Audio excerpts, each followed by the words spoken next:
We're very pleased to welcome to the Chavis Chronicles Ken Hecht, the founder, director of the National STEM Honor Society, Science, Technology, Engineering, and Mathematics. Welcome. I can't tell you how thrilled I am to be here, Doctor. It is a thrill. So thank you for having me. So Ken, I'll always begin our program. I want our audience to know something about the background of the person that we are interviewing. You're from Illinois originally. That's right, right. Chicago, South Side. I'm one of 5 kids.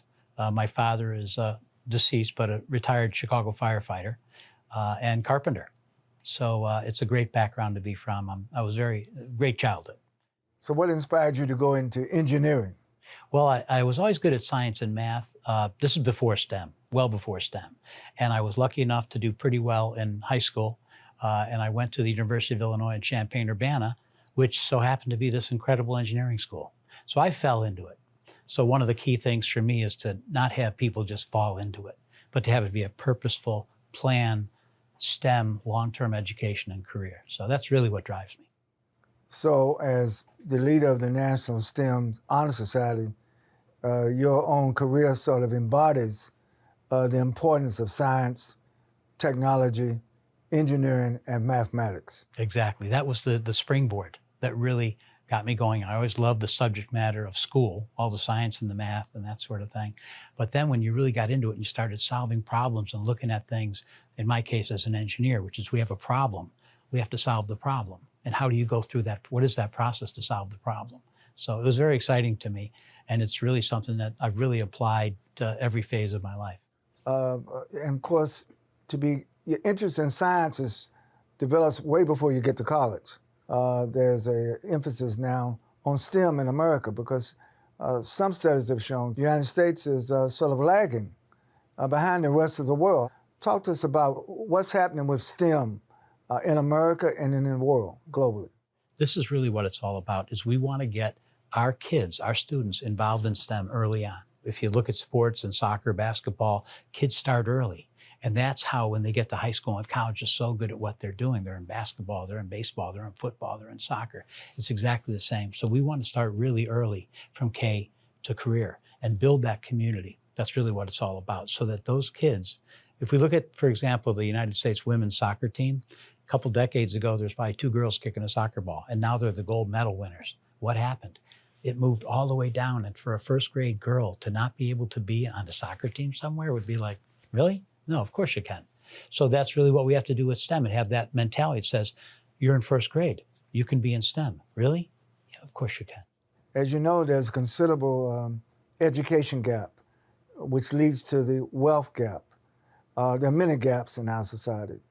But I want to know, hear from you, what has been done by the National STEM Honor Society to reach out to minority communities, to people of color communities, and what has been some of the responsiveness? We're very excited about that. That's a major premise of what we're really all about, is really, we have something that we call IDEA, Inclusion, Diversity, Equity, and Access.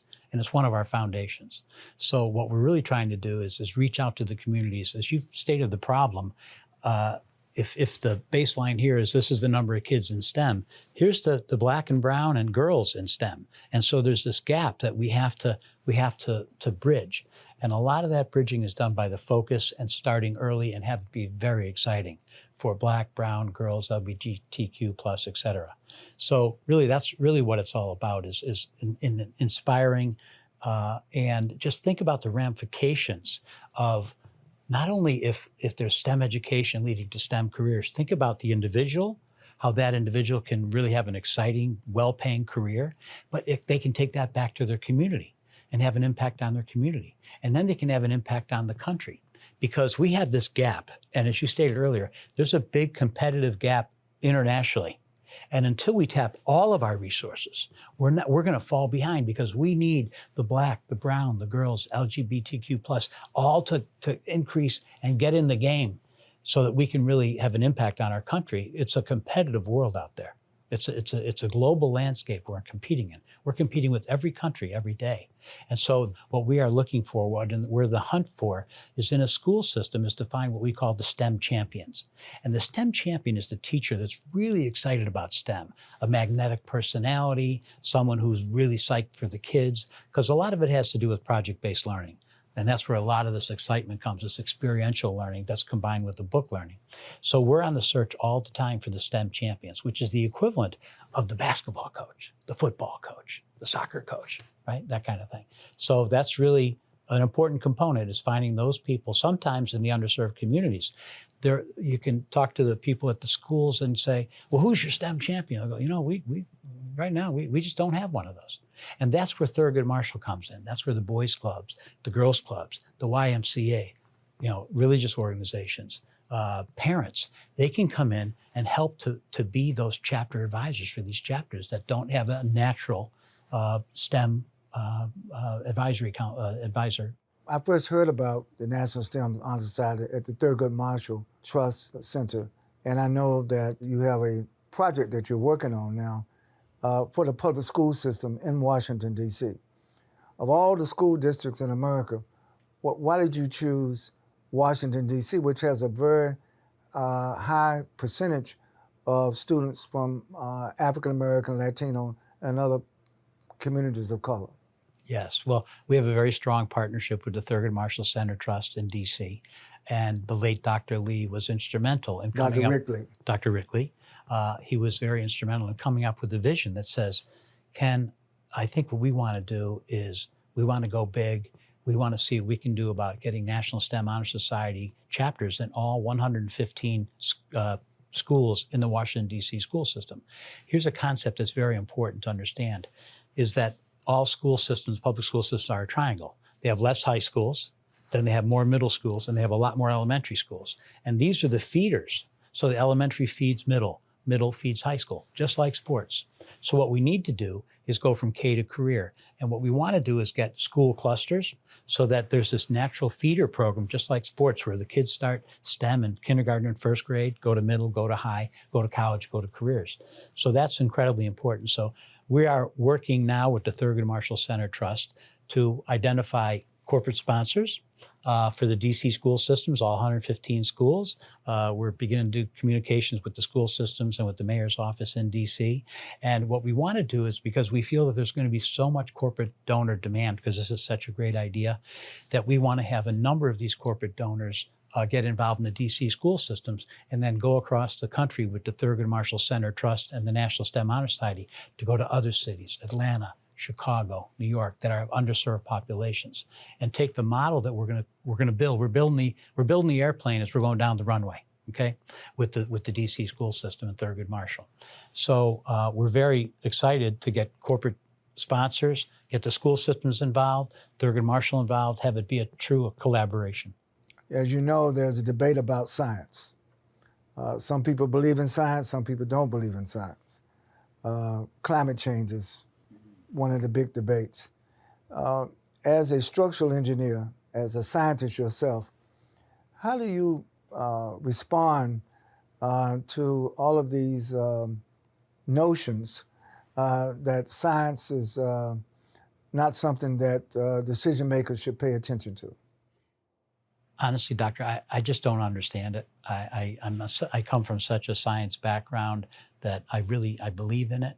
And there's studies, there's mathematical equations. We went to the moon using math on theory.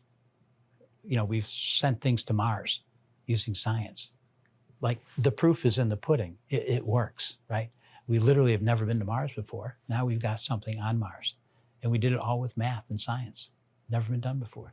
So that can be repeated over and over and over again. So from the environment point of view, one of the really key things that we're trying to do, three of the things that are required for a student in the National STEM Honor Society is a GPA, hours in STEM classroom. What is the GPA requirement? The GPA is a 3.0 out of 4, which is a B average. That's a B average. Right. And that's in STEM classes only.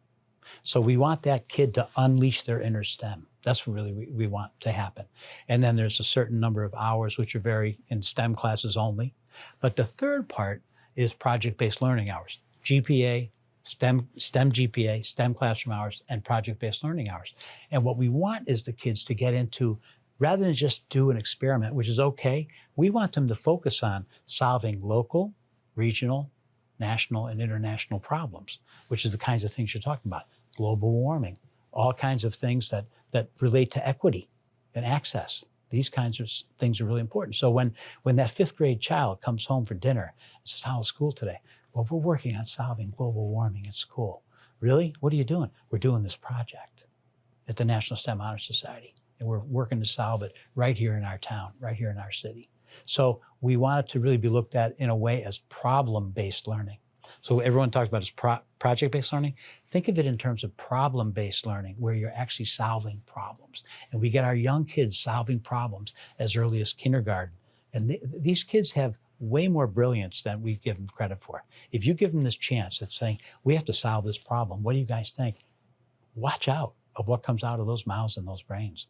Well, Ken Hecht, National STEM Honor Society, thank you for joining the Chavis Chronicles. Thank you so much, Doctor. It's been a thrill. It's been a thrill.